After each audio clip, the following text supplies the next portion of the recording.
दोस्तों, एक समय की बात है। भारत के एक प्राचीन और शांत गांव में, जहां चारों ओर हरियाली फैली थी और मंदिर की घंटियों की मधुर ध्वनि सुबह शाम गूंजती थी, वहां एक अत्यंत रूपवान युवती रहती थी, जिसका नाम था दाई लावण्या। लावण्या नाम के अनुसार ही अनुपम सुंदरता की धनी थी। उसकी त्वचा चांदनी सी गोरी, आंखें हिरनी सी चंचल और बाल रेशम से मुलायम थे। गांव के सभी युवक उसके हुस्न के दीवाने थे और युवतियां उसकी सुंदरता की प्रशंसा करते नहीं थकती थीं। लावण्या अपने हुस्न पर बहुत गर्व करती थी और कभी-कभी उसका यह गर्व अभिमान में बदल जाता था। गांव में प्रतिवर्ष शारदीय नवरात्रि का पर्व बड़े उत्साह और भक्तिभाव से मनाया जाता था।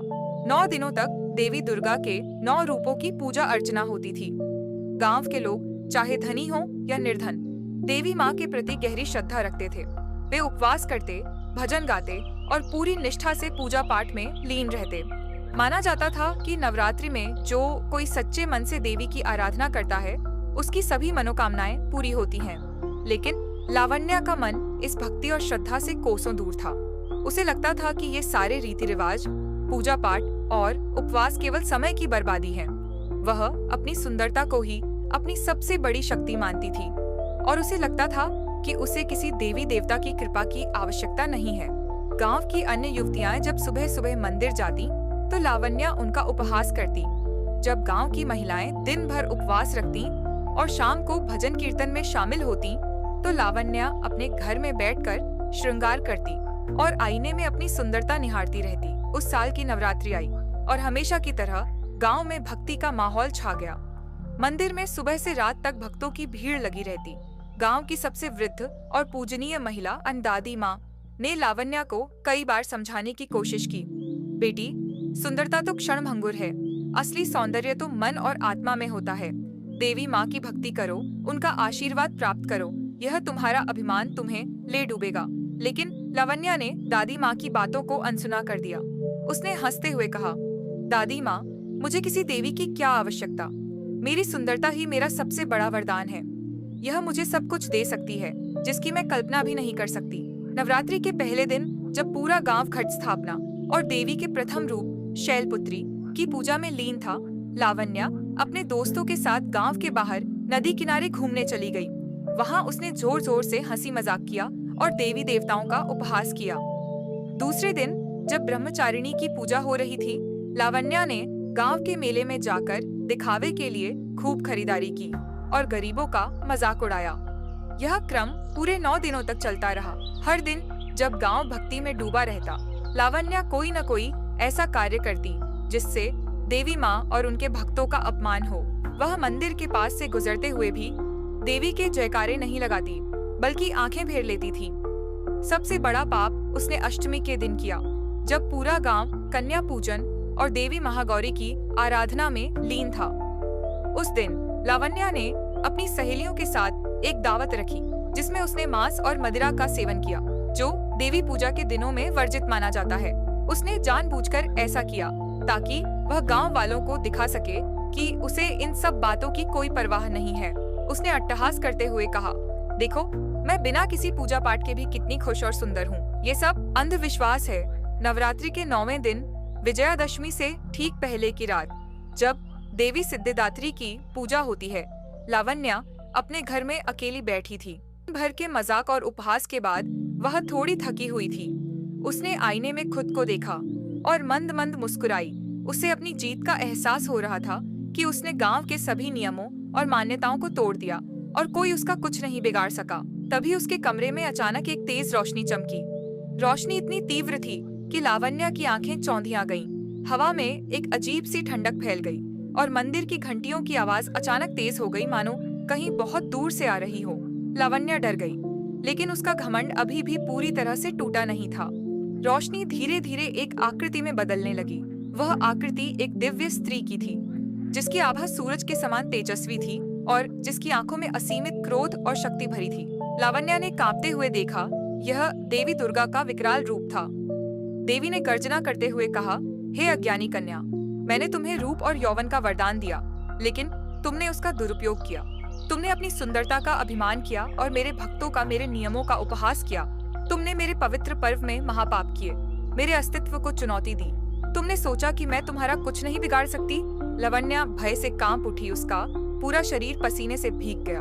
वह बोलना चाहती थी, माफी मांगना चाहती थी, लेकिन उसके मुंह से आवाज नहीं निकल रही थी। देवी ने आगे कहा, जो अपनी सुंदरता का इतना अभिमान करे कि ईश्वर का अपमान करे, जो अपनी शक्ति का दुरुपयोग करके धर्म का अनादर करे, उसे दंड मिलना ही चाहिए। देवी की आवाज गरज रही थी, तुम्हारी सुंदरता जिस पर तुम्हें इतना घमंड है, अब वही तुम्हारा शाप बनेगी। जैसे ही देवी ने यह कहा, लावण्या ने अपने शरीर में एक अजीब सी सनसनी महसूस की।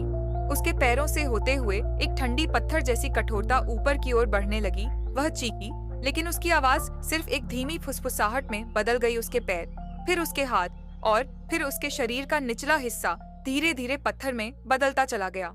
उसकी त्वचा कठोर और धूसर होती जा रही थी। दर्द असहनीय था, लेकिन उससे कहीं ज्यादा भयानक था उस सुंदरता का खो जाना जिस पर उसने जीवन भर गर्व किया था।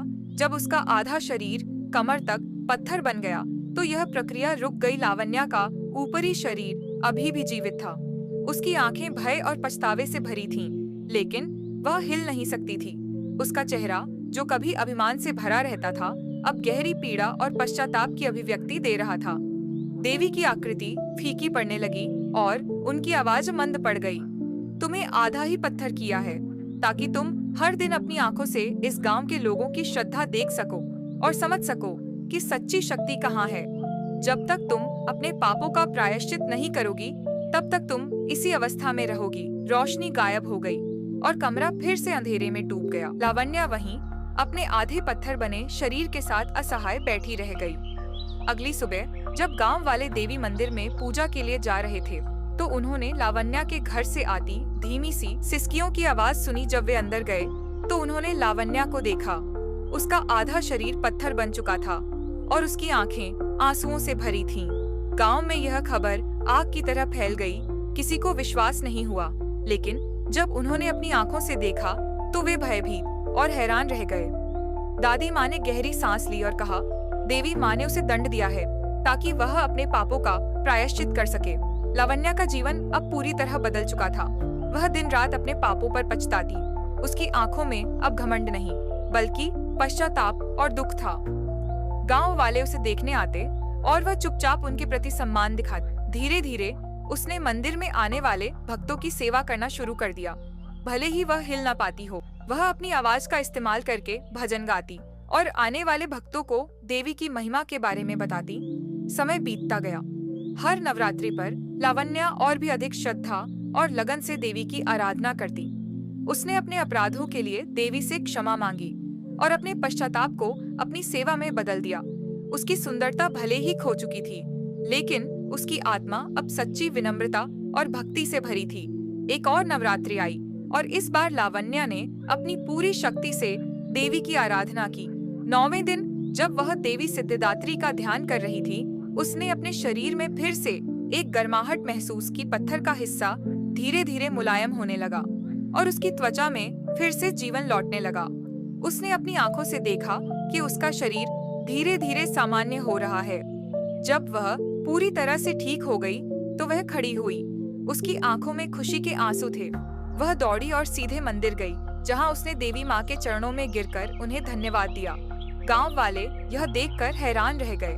लावण्या अब पहले से भी अधिक सुंदर दिख रही थी, लेकिन उसकी सुंदरता में अब घमंड नहीं, बल्कि विनम्रता और आध्यात्मिक चमक थी। उसने गांव वालों से माफी मांगी और अपना बाकी जीवन देवी की सेवा और जरूरतमंदों की मदद में समर्पित कर दिया। वह हर किसी के लिए एक प्रेरणा बन गई कि कैसे पश्चाताप और सच्ची भक्ति जीवन को बदल सकती है, और यह कि बाहरी सुंदरता से कहीं ज्यादा महत्वपूर्ण मन और आत्मा की शुद्धता है। दोस्तों, अगर यह कहानी आपको अच्छी लगी हो तो इस वीडियो को लाइक करें और ऐसी और कहानियाँ सुनने के लिए YouTube चैनल को सब्सक्राइब जरूर करें। तब तक मिलते हैं हम आपसे एक और प्रेरणादायक कहानी के साथ। तब तक आप अपना ख्याल रखें। धन्यवाद।